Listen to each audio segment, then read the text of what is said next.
So what about dry needling? Because this is something that I recently experienced with you stabbing a needle into my hamstring. And it was the craziest thing because what was it? Because you suggested it was either basically a deep tissue, because I had a hamstring tear back in February that had never really properly been dealt with. I just kind of let it heal on its own. I mean, fortunately, it didn't remove from the tendon, so there was no surgery required, as it was a grade 1. But you did this technique, so why would I qualify for dry needling? What did you see there that would make you want to do that? So there's different techniques that are used for different purposes. Generally, dry needling is supposed to be kind of working more towards muscle trigger points, or, build up in the muscle fibers and tissues itself that just is different than the rest of the tissue. So you're trying to kind of calm down that tissue or reset the flow of chemicals in and out of the muscle fibers as you're working. So sometimes we'll use it for, if you had a painful trigger point. Upper traps are very common. Hamstrings are pretty common. You'll just have like a point that's either tender to touch, or when you touch it, it's painful and it refers pain outwards.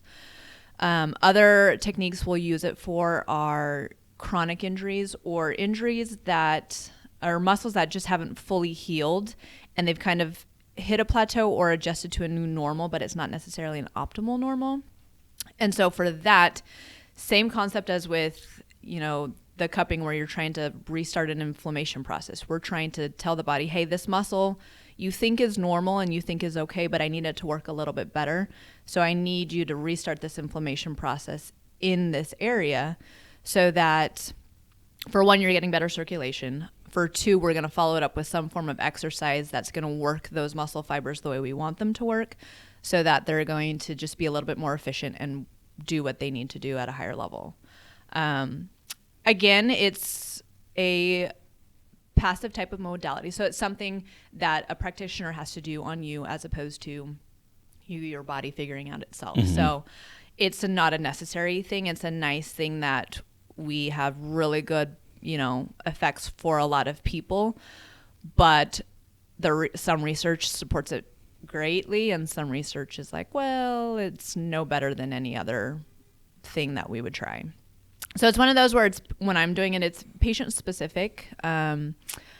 It's also body part specific. Some body parts are just really uncomfortable, where, in my opinion, it would just be too uncomfortable to kind of be worth it for the person.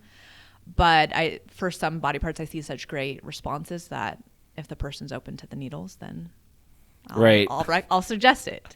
And by no means does anybody ever have to do it, but it's I think it's nice. On myself, I like it. It at least helps me get past like an acute phase of discomfort or pain, so that I can go do something in my workout that otherwise would have been limited.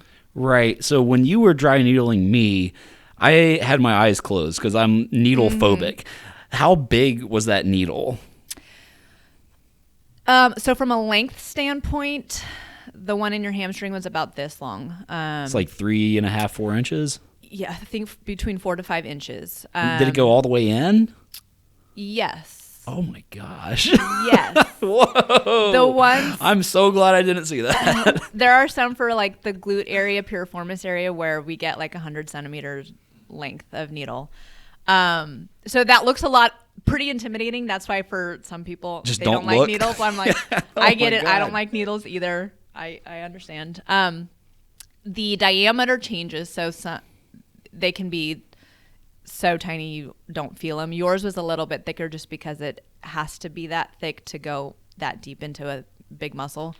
But they're very, very tiny in relation to how you think it feels. Right, in the grand scheme of things. Yes. But it was the craziest thing because you're talking about trigger points, and there's all these different spots. So I remember you were trying one spot, another spot, and the way that I would best describe it is it felt like an involuntary twitching. So if you've ever been hooked up to one of those stim treatments, so it's like an electrical impulse that causes your muscle to contract. It's kind of what it felt like until you hit the trigger point. Yes. And then it felt like every nerve below my knee lit up like a Christmas tree. Like I could in my mind see the path of all my nerve fibers all the way down to my toe tips. It was the craziest thing.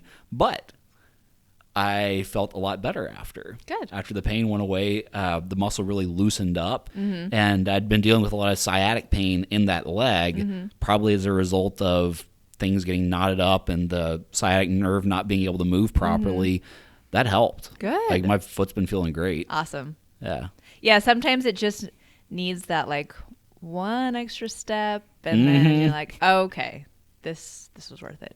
And for a lot of people, like I have some patients absolutely love it. Whether they like needles or not, they just feel so good after the fact. And especially if we're working with chronic pain issues, they will come because they know it's like more of an immediate feel good sensation, so that afterwards they can move better, they can do more exercise, they can, just go about their day-to-day stuff feeling better. And so that's very valuable, because then it encourages people to keep moving and being active, and ultimately that's what you need when you're recovering from pain or injuries. You need to be active. So it allows people to do that instead of being scared of the movement or anticipating the pain and then being more sedentary.